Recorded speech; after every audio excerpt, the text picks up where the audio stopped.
안녕하세요. 오늘도 사연살롱을 찾아주셔서 감사합니다. 결혼 3년차에 접어드는 여성이에요. 저는 얼마 전에 시어머니와 함께 3박 4일 일정으로 부산 여행을 다녀왔어요. 불과 반년 전까지만 해도 상상도 할 수 없는 일이었죠. 시어머니나 저나 서로를 끔찍하게 싫어했거든요. 결혼 초에는 시어머니랑 겸상만 해도 체할 정도였으니까요.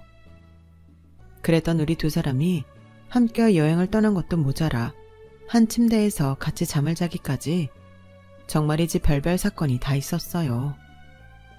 한때는 적이었지만 지금은 동지가 된 저의 고부의 이야기를 들려드리고자 사연을 보냅니다. 저는 지금까지 살면서 자격지심을 느껴본 적이 거의 없어요.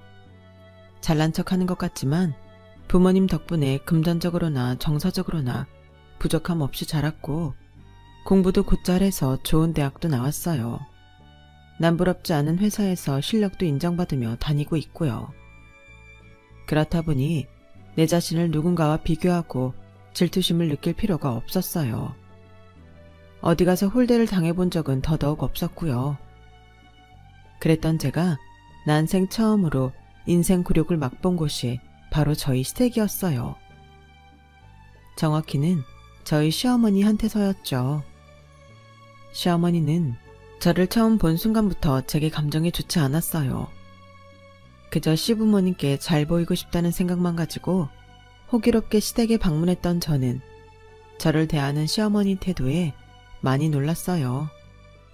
살면서 어디서도 그렇게 차가운 시선을 받아본 적이 없었거든요.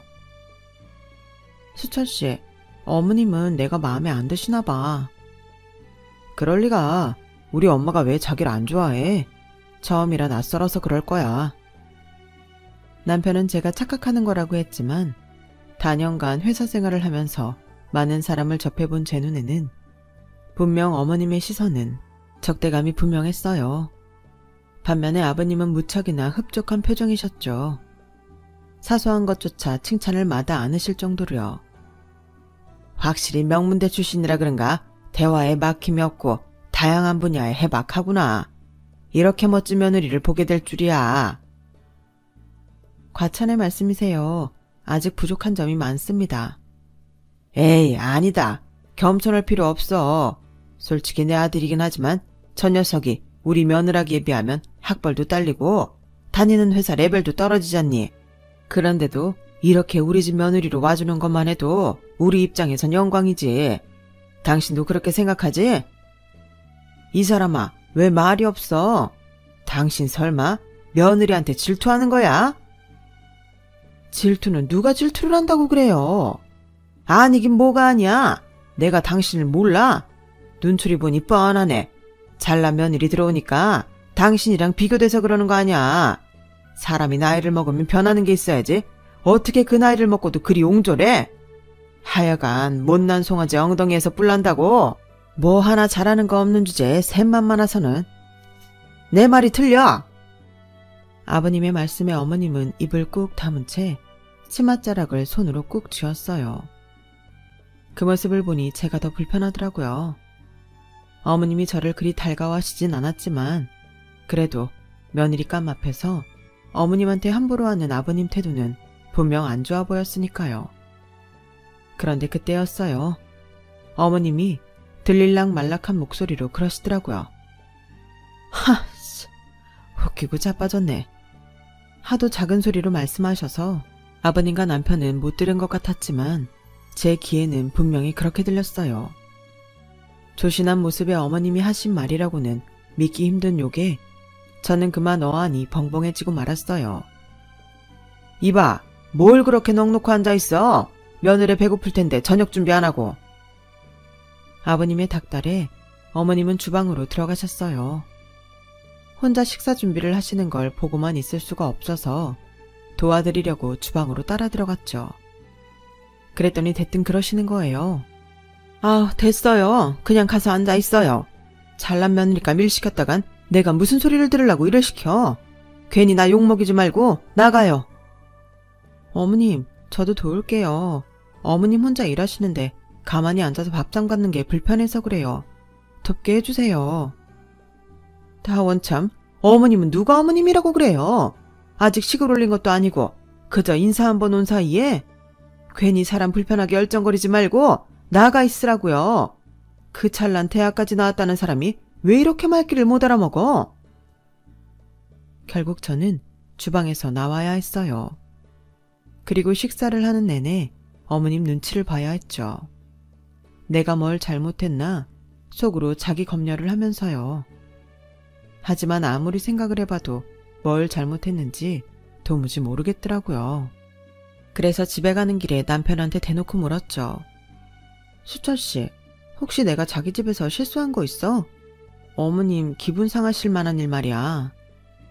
글쎄, 난 잘 모르겠는데. 근데 갑자기 그런 건 왜?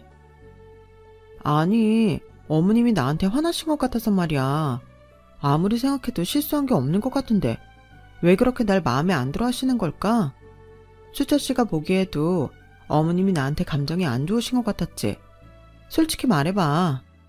잘은 모르겠는데 표정을 봐선 환영하는 분위기는 아니었던 것 같긴 해.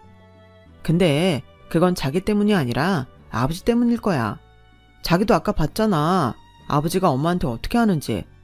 모르긴 해도 며느리감 앞에서 남편한테 그런 대접을 당하니 창피하기도 하고 화가 나셔서 그랬을 거야. 아 진짜 우리 아버진 언제까지 엄마한테 그러시려는지 이제 잊을만도 한데 말이야.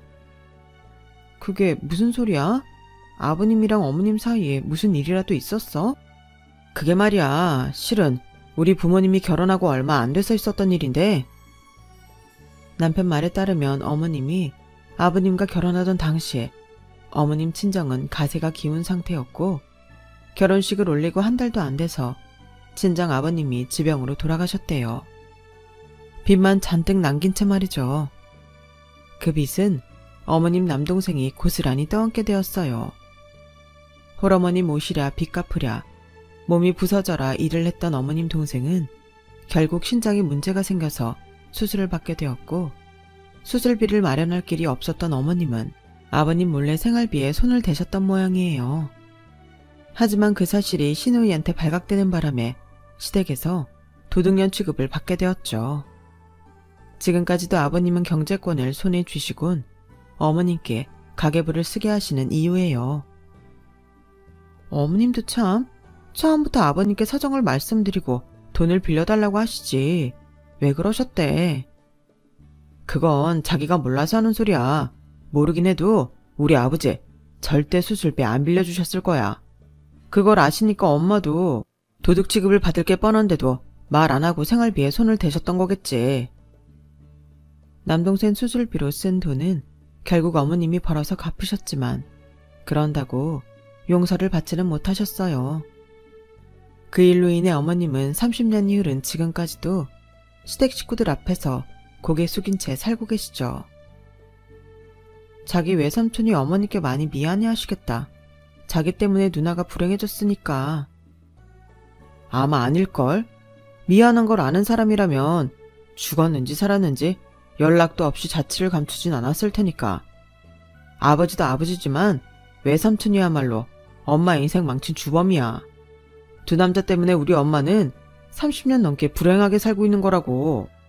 남편 얘기를 듣고 보니 어머님이 아버님을 향해 그런 욕설을 한 게 조금은 이해가 갔어요.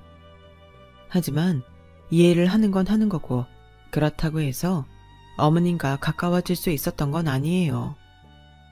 처음 시댁에 인사를 드리러 간 이후 몇 번 더 시댁을 찾았지만 어머님은 여전히 제게 곁을 두지 않으셨거든요. 솔직히 결혼식이 다가올수록 이 결혼을 해야 하나 고민이 됐던 건 남편 때문이 아니라 바로 시어머니 때문이었어요. 남이라면 안 보고 살면 그만이지만 시어머니와는 그럴 수 없잖아요. 그런데 얼마 뒤 고모님 큰아들 결혼식에서 다시 만난 시어머니는 이전과는 완전 다른 모습이었어요. 친인척들 앞에서 저를 소개하시는데 마치 부모가 자기 자식 자랑하듯 엄청 열과 성의를 다해 제 존재를 부각시키려고 노력하시더라고요. 얼굴도 예쁜 게 공부도 잘해서 명문대 졸업하고 대기업에 다닌다고 입이 마르게 칭찬을 하시는데 와, 이 사람이 불과 며칠 전까지 나를 홀대하던 그 사람이 맞나 싶더라니까요. 게다가 저를 부르는 목소리도 어찌나 다정하든지. 아무튼 그날 일로 인해 저는 시어머니에 대해 괜한 오해를 했구나 싶었죠. 양가 부모님들한테 결혼 허락도 받았겠다. 시간을 끌 이유가 없어서 상견례부터 결혼식까지 속전속결로 진행했어요. 결혼식을 번갯불에 콩 구워 먹듯 후딱 해치운 데에는 약간의 이유가 있었어요. 상견례 때 시아버지께서 정년퇴직을 하시기 전에 결혼식을 올려야 하객이 많이 온다며 극구 올해 안에 해치우자고 강요 아닌 강요를 하셨거든요. 좀 속물 같은 이유기는 했지만 아버님이 워낙 강경하게 나가시니까 저희 부모님도 반대 않고 따라주셨어요. 3개월 준비 끝에 하게 된 결혼식이라서 예식장도 저희 부부가 원하는 곳이 아니었고 급하게 결혼 준비를 하느라 눈알이 튀어나올 정도로 바빴지만 그래도 식을 마치고 나니 후련하긴 하더라고요. 결혼식은 정말이지 2번은 못하겠다 싶었어요. 라틴 댄스 동호회에서 만난 우리 부부는 신혼여행지를 쿠바로 정했어요. 가고 오는데 시간이 많이 할애돼서 정작 쿠바에서 지낸 기간은 얼마 안 됐지만 꿈에 그리던 여행지에 사랑하는 사람과 함께 가서 그런지 너무 행복한 시간을 보낼 수 있었어요. 그런데 많이들 아시겠지만 쿠바가 그리 넉넉한 나라는 아니잖아요. 그래서 딱히 양가 부모님들께 드릴 선물을 살만한 게 없더라고요. 일반적인 여행 기념 선물이라면 냉장고에 붙일 마그네틱 자석 정도만 사도 되겠지만 신혼여행 선물이니 좀 더 신경을 써야 할 것 같아서 기내 면세품으로 구입을 했어요. 저희 아빠와 시아버지 선물은 양주, 저희 엄마랑 시어머니 선물은 화장품으로 통일했어요. 저희 부모님은 저희가 쿠바로 신혼여행을 떠날 때부터 선물은 아예 마음을 비운 터라 면세품만으로도 만족하시는 분위기였는데 문제는 시어머니였어요. 어머니, 죄송해요. 더 좋은 걸로 준비하고 싶었는데 쿠바에서는 사올 게 마땅치 않아서요. 대신 다음에 여행 가면 좋은 걸로 사다 드릴게요. 됐다. 내 주제에 화장품이면 감지덕지지. 뭘 더 바라겠니? 이거 죄다 수입 화장품이라서 한두 푼 하는 것도 아닐 텐데. 어머님, 걱정하신 것처럼 그렇게 비싸지 않아요. 면세품이라서 시중에서 사는 것보다 저렴하고요. 부담 갖지 말고 쓰세요. 어머어머, 너 지금 날 무시하는 거니? 내가 이깟 화장품이 비싸다고 이러는 것 같아? 따지고 보면 이게 다 누구 돈이겠냐고. 네 친정이 돈 있는 집이라서 네 씀씀이가 이렇게 해픈가 본데 난 참 걱정된다. 앞으로도 내 아들이 벌어온 돈을 이런 식으로 펑펑 써댈 거 아니냐고. 좋은 대학만 나오면 뭐해? 경제관념이 이렇게 없는데 걱정이다 걱정. 잠깐 동안에 이어진 어머님 말씀에 정신이 쏙 빠지는 것 같았어요. 난 그저 어머님 생각해서 화장품 몇 개 사드렸을 뿐인데 얘기가 어떻게 이런 식으로 연결이 되지? 선물은 내 돈으로 샀는데 내가 왜 욕을 먹어야 하는 건지. 정신을 차렸을 땐 난 이미 시어머니한테 경제관념 없이 씀씀이 해픈 며느리로 낙인 찍힌 후였어요. 그렇게 억울하게 시작된 제 결혼 생활은 시간이 지날수록 점점 더 상황은 꼬여만 갔어요.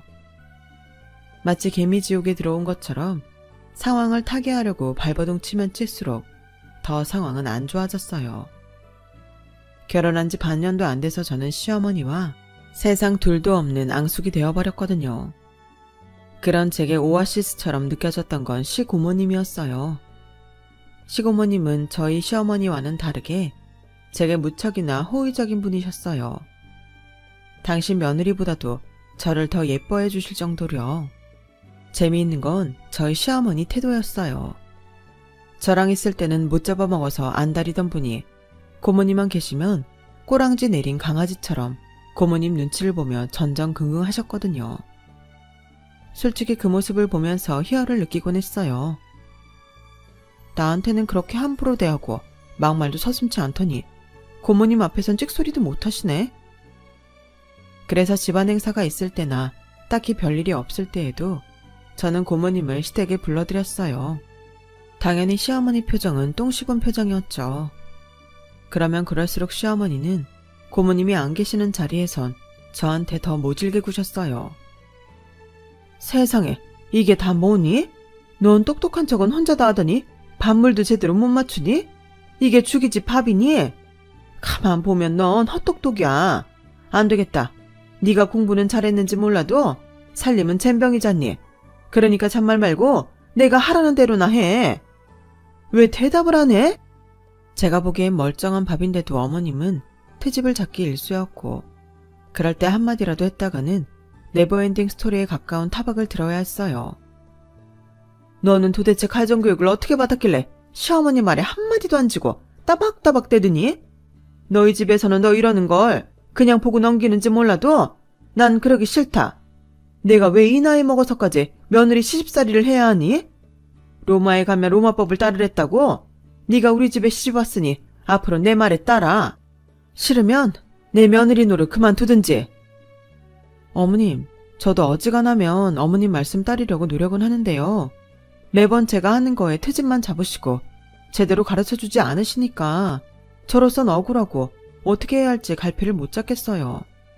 그러니까 앞으로는 잘못했다고 윽박만 지르지 마시고 어떻게 해야 하는지 방법을 알려주세요. 가르쳐주시면 잘할 자신 있어요. 저 그렇게 멍청하지 않아요. 이거 봐. 시애미 한마디 하면 지는 10마디를 하잖아. 그래, 너 똑똑해서 좋겠다. 왜? 대학도 못 나온 시애미 앞에서 머리 좋은 티내니까 좋니? 그렇게 잘난 척하고 싶은 거 그동안 어떻게 참았니? 아주 지 시애미 무시하고 시고모 앞에서 살랑살랑 꼬리치는 거 보고 네가 얼마나 야근인지 일찌감치 알았어. 네가 집에 고모 불러들여서 나 엿먹이는 거 내가 모를까봐? 왜? 내가 네 속셈을 모르는 줄 알았니? 어디서 못된 것만 배워서는 시애미를 가지고 놀려들어. 싸가지 없는 것 같으니라고. 어머님의 막말에 화가 나기는 했지만 사실 저도 잘한 건 없어서 더는 대꾸를 할 수 없었어요. 어쨌거나 저쨌거나 제가 고모님을 이용해 어머님을 괴롭힌 건 사실이니까요. 그런데 저한테는 고모님을 이용해서 싸운다고 욕하던 어머님이 제 뒤통수를 치는 장면을 목격한 거예요. 제가 없는 사이 고모님 앞에서 제 흉을 보고 계시지 뭐예요. 아가씨가 보기엔 우리 며느리가 순진해 보이죠? 그거 다 연기하는 거예요. 모르긴 해도 속에 능구렁이가 10대 마리는 들어있을걸요? 지네 집이 좀 산다고 어찌나 시집 식구들을 깔보는지 말도 못해요. 시어머니 나한테도 고개 빳빳이 들고 지 할 말 다 하는 애라고요. 어디 그뿐인 줄 알아요? 자취는 또 얼마나 심한지 우리 수철이가 그 고생을 해 벌어온 돈을 물 쓰듯 한다니까요. 내가 그 생각만 하면 속이 상해서. 그이가 며느리 여우짓에 넘어가지만 않았어도 이 결혼 안 시키는 건데, 남자는 남자가 봐야 한다지만 마찬가지로 여자도 여자가 봐야 하는 거잖아요. 그런데도 내 말을 안 듣고 기어이 결혼을 시키더니, 아휴, 길게 말해봐야 뭐 하겠어요. 이미 엎질러진 물인걸. 어머님은 최선을 다해 저를 못되고 버르장머리 없는 며느리로 둔갑시켰어요. 그런데 그 얘기를 들은 고모님 반응이 어머님을 맥빠지게 만들었지 뭐예요. 어머머 언니, 정말 웃긴다. 언니가 지금 내 앞에서 며느리 욕할 처지예요? 언니에 비하면 수철이 처는 상전이죠, 상전. 적어도 걔는 친정 체력도 있겠다. 학벌의 능력까지 있으니까요. 그에 비하면 언니는 참. 우리 엄마가 보살이지. 언니 같은 조건의 며느리를 받아주시다니. 왜요? 내 말이 기분 나빠요? 근데 언니가 우리한테 했던 짓을 생각해봐요. 오빠랑 우리 식구들 몰래 집에서 돈까지 훔친 거 기억나죠? 도둑질하는 며느리를 보면서 우리 엄마 속이 어땠을지 언니가 알기나 해요? 개구리 올챙이적 생각 못한다고 언니가 딱 그 짝이네요. 나라면 창피해서라도 내 앞에서 며느리 욕 못하지.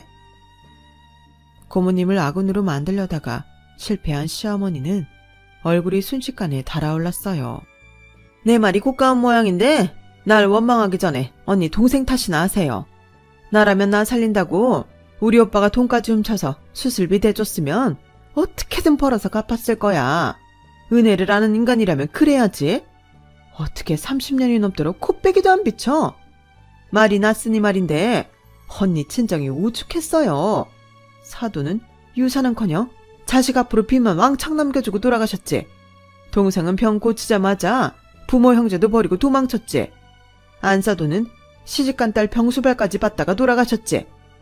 아, 우리 집이나 되니까 그 꼴 다 받아줬지. 다른 집 같았으면 어림도 없어요. 말 그대로 언니네 친정이 그렇게 콩가루인데 언니가 며느리 흉불처지가 되냐고요. 웃기지도 않았어 정말. 암튼 언니도 헛소리 그만하고 이따 제사 끝나고 집에 갈 때 가져가게 묵은지랑 동치미 한 통씩 차에 실어놔요. 집구석에서 쓸데없이 빈둥거리지 말고 시간 날 때 꼬들빼기도 한 통 담아주고요. 상전처럼 제 올케한테 이것저것 지시하던 고모님이 주방에서 나가자 어머님은 싱크대 앞에 서서 두 주먹을 부르르 떨었어요.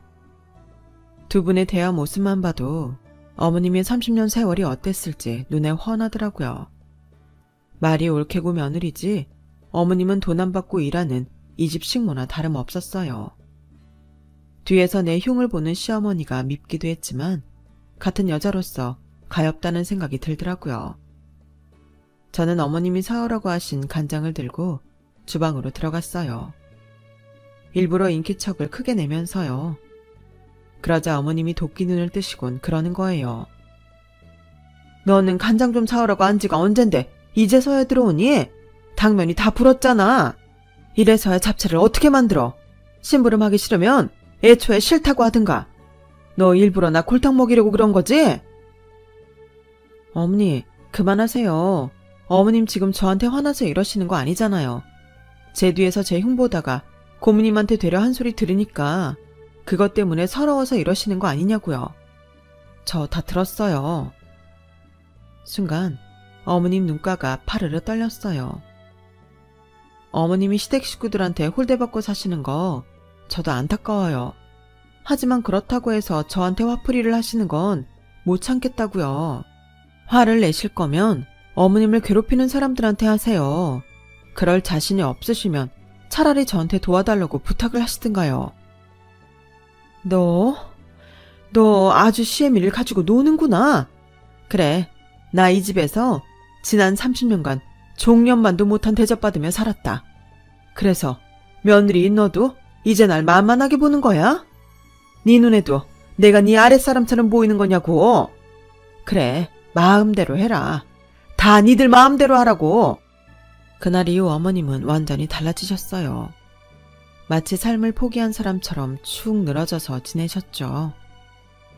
늘 저를 노려보시던 눈에는 힘이 하나도 없었고 아버님의 폭언에도 무감각하게 아무 반응도 하지 않으셨어요. 그러던 어느 날이었죠. 어머님이 회사로 저를 찾아오셨더라고요. 얘, 너 정말 날 도와줄 생각이 있긴 한 거니?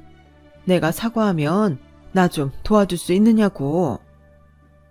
어머님, 무슨 일 있으셨어요? 그런 거라면 말씀부터 하세요. 그래야 제가 도와드리든 어쩌든 하죠. 실은 내가 찾고 싶은 사람이 하나 있는데 우리 수철이한테도 비밀로 하고 내 동생 찾는 거 좀 도와주지 않겠니? 30년 넘게 연락도 없는 거 보면 이미 세상을 떴는지도 모르겠다만 그래도 생사는 알고 싶어서 말이야. 네 시아버지랑 고모는 마치 내 동생이 죽을 죄라도 짓고 도망친 것처럼 떠들지만 내 동생은 아무 죄 없다. 혼자서 아버지 빚 갚겠다고 죽어라 일만 하다 병까지 얻은 불쌍한 애야. 내가 그때 결혼만 하지 않았어도 그 녀석한테 모든 짐을 짊어지게 하지는 않았을 텐데 죄를 졌다면 내가 죄인이다. 그가 미안해서 더 못 찾았어. 나 이러고 사는 거 보면 옆에서 그 애라고 마음 편하겠니? 근데 이젠 안 되겠다. 나도 내일 모레면 70이고 내가 언제 죽을지 모르는데 시댁 식구들 무서워서 하나뿐인 내 피부치 생사도 몰라서야 되겠니? 그러니 며느라 나 좀 도와다오. 그간 내가 너한테 했던 일들 사과하라고 하면 당장이라도 무릎 꿇고 빌게. 그러니까 제발 내 동생 좀 찾아줘. 제 손을 잡고 하염없이 눈물을 흘리는 시어머니를 보니 제 가슴이 다 먹먹해졌어요. 그렇게 저는 시어머님의 부탁으로 업체에 의뢰를 해 남편의 외삼촌을 찾기 시작했어요. 그렇게 몇 주가 지났을까요? 업체에서 연락이 왔더라고요. 아무래도 한국에는 없는 것 같다고요. 출입국 기록상으로 27년 전에 출국한 기록만 남아있다더라고요. 그래서 추가 요금을 지불하고 외삼촌이 떠난 인도네시아 현지 조사를 부탁했어요. 한국이 아니다 보니 조사 기간도 길었고 요금도 상당히 나왔지만 일단은 남편한테도 비밀로 하고 제가 감당을 했어요. 그렇게 어머님의 남동생을 찾기 시작한 지 1년이 넘어갈 무렵 드디어 기다렸던 소식을 듣게 되었어요. 인도네시아에서 목재 사업을 하고 있다더라고요. 처음엔 무일푼 노동자로 떠났던 남편의 외삼촌은 현지에서 정착해 가정도 이뤘고 지금은 자기 소유의 공장까지 가지고 있다고 했어요. 어렵게 연락처를 얻은 저는 그 번호로 전화를 했어요. 제가 누구인지 무슨 일로 연락을 했는지 설명을 드리자 수화기 너머로 흐느끼는 소리가 들리더라고요. 누이가 정말 저를 찾습니까? 저를 보고 싶다고 그래요? 한참을 흐느끼며 통화를 하던 남편의 외삼촌은 전화상으로는 다 할 수 없는 얘기가 있다며 한국에 들어오겠다고 하셨어요. 그리고 몇 주 뒤 아버님 생신을 맞아 남편과 저는 시댁으로 향했어요. 도착해보니 고모님도 벌써 와 계시더라고요. 어머님은 여느 때처럼 주방에서 홀로 음식 준비를 하고 계셨어요.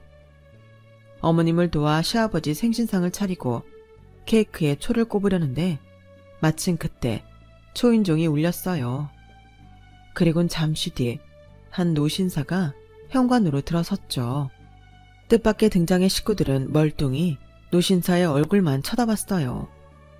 다들 그 사람이 누구인지 모르는 눈치였죠. 그때였어요.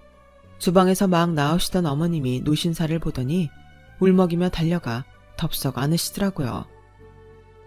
명수야, 살아있었구나. 우리 명수가 살아있었어. 남매는 서로 부둥켜 안고는 눈물을 쏟아냈어요. 그 모습에 아버님은 인상을 찌푸리시더군요. 네가 여기가 어디라고야? 연락 끊고 살기로 했으면 죽은 듯이 숨어 살았어야지. 왜 찾아왔냐고. 나 죽기 기다리려니 좀이 쑤셔서 온 거냐? 난 네 놈 얼굴 보고 싶지 않으니까 나가. 여긴 내 집이니까 당장 나가라고. 매형은 하나도 변한 게 없네요. 30년 전에 날 이 집에서 내쫓던 그때랑 하나도 달라진 게 없어요. 나 보니까 겁납니까? 지은 죄가 있어서 겁나냐고요. 다 들었습니다. 내가 매형돈 떼먹고 도망쳤다고 했다면서요. 그걸로도 모자라서 지난 30년 동안 내 누이를 도둑년 취급하며 종처럼 부려먹었다는 것도 다 들었다고요. 그 돈 진작에 내가 다 갚아줬잖습니까? 날 원양어선에 태우면서 곱절이 넘는 이자까지 톡톡히 받아냈잖아요. 그래놓고 왜 그랬어요? 나보고 매형이 뭐라 그랬습니까? 내가 누이 곁에 있으면 평생 누이가 마음고생하고 살게 된다고 나가 살라고 그랬잖아요. 대신 누이는 매형이 잘 돌보겠다고 했잖아요. 그런데 이게 뭡니까? 30년간 부엌대기로 부려먹는 것도 모자라 여전히 도둑년 취급까지 하고 살다니. 이럴 거면서 왜 나한테 한국을 떠나라고 했느냐 말입니다. 그게 무슨 소리니? 그럼 네 매형이 널 외국으로 보냈다는 거야? 원양어선에 태워서? 여보, 이게 어떻게 된 거예요? 당신이 정말 내 동생한테 한국 떠나라고 한 거예요? 지난 30년 동안 우리 남매가 생사도 모르고 살게 만든 사람이 당신이냐고요. 말해봐요. 어머님은 악에 받쳐서 소리를 지르시다가 정신을 잃으셨어요. 그날 아버님의 65번째 생신은 그렇게 끝이 났습니다. 그리고 반년 뒤 어머님은 아버님과 이혼을 하시고 저희 집 근처로 이사를 오셨어요. 그리고 남편의 외삼촌도 한국으로 들어오셨어요. 목재 사업은 외삼촌의 큰 아들이 인도네시아 현지에서 맡아서 하고 외삼촌과 숙모만 들어오셨죠. 원래는 한 집에서 어머님과 함께 살기를 원하셨지만 어머님이 극구 반대하셨어요. 지난 30년 동안 시누이 시집살이 하면서 그렇게 일을 갈았는데 당신이 똑같은 시누이가 될 수 없다는 게 이유였죠. 마음이 가까울수록 몸은 적당한 거리를 두고 사는 게 상책이라는 말씀도 하시더군요. 그러면서 굳이 저희 집 근처로 이사를 오신 걸 보면 그 말을 100% 믿긴 힘들지만요. 어머님은 이혼 소송을 통해 지난 30년 동안의 정신적, 육체적 고통을 돈으로 보상받으셨어요. 그리고 그 돈에는 수시로 찾아와 김장김치부터 밑반찬까지 퍼가던 시누이에 대한 위자료도 포함되어서 액수가 꽤 되더라고요. 하지만 정말 큰 목돈은 따로 있었죠. 아버님이 재산을 불릴 수 있었던 종잣돈, 그러니까 어머님 남동생이 원양어선을 타면서 주고 간 그 돈은 30년 세월이 지나면서 엄청나게 불어났고 그 돈의 대부분은 외삼촌 본인과 누이인 어머님한테로 돌아가게 되었어요. 아버님은 그 돈은 아내가 처남 수술비로 훔쳐간 돈을 가름한 것이니 자기 소유라고 주장했지만 그 전에 이미 어머님이 따로 돈을 갚았기 때문에 아버님의 주장은 받아들여지지 않았거든요. 결국 65번째 생일을 기점으로 아버님은 황혼 이혼도 당하고 재산도 뺏기고 하나뿐인 자식한테도 팽당하는 수모를 겪게 되셨어요. 돈 욕심에 남의 인생까지 망친 것에 대한 결과니까 자업자득이라고 해야 할 것 같네요. 시부모님의 이혼 소송이 결정되자 어머님은 저를 찾아와 사과를 하셨어요. 그동안 자격지심 때문에 저한테 못할 짓을 하셨다고요. 부러우셨대요. 든든한 친정을 둔 것도 그렇고 남편보다 사회적으로 성공한 모습도 그렇고 당신 인생과는 정반대인 것 같아서 그렇게 부럽고 셈이 나더래요.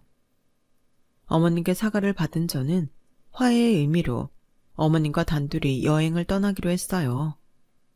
그 계획은 어머님의 이혼이 깔끔하게 정리된 뒤 실현되었죠. 어머님이랑 둘이 부산으로 여행을 떠났거든요. 그동안 껄끄러웠던 과거를 청산하고 새로운 고부로 태어나자는 약속을 하며 떠난 여행이었죠.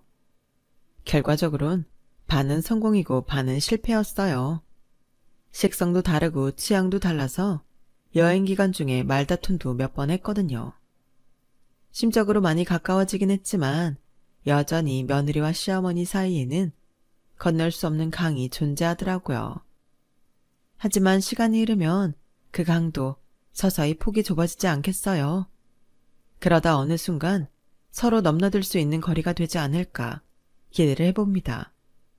그게 언제가 될지는 모르겠지만요. 그런 생각들 중에도 어머님이 건강히 오래 사셨으면 좋겠어요. 지금까지 제 사연을 들어주셔서 감사합니다. 다들 건강하시고 꽃길만 걸으세요. 여러분, 사연 댓글에 응원과 현명한 조언 부탁드려요. 좋아요와 구독은 저에게 큰 힘이 됩니다. 오늘도 좋은 일 가득하세요.